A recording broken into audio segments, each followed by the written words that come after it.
ये mulberry jam है जी। मैंने कैसे बनाया है आपको बताता हूँ और क्या क्या चीज़ें इसमें यूज़ करनी होगी। बिल्कुल सिंपल तरीका है जी।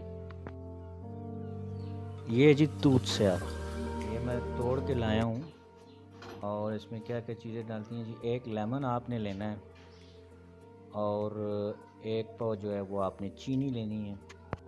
इससे पहले मैं आपको ये बता दूं कि ये मैं कहाँ से लाया हूँ और कैसे लाया हूँ। ये मलबरी फ्री और मुफ्त। ये है जी मलबरी की भी हैं और पक्की भी हैं।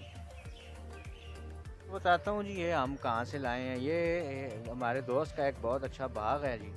यहाँ से हमने जो है, नवीद ज़रा एक दो पीस दिखाना। ये हम कैलबेरीज तोड़ रहे हैं। ये मलबरी, मलबेरीज इनको बोलते मलबरी हैं। ये हम बनाएंगे जी। इनका क्या बनाएंगे जी मास्टर जी, साहब?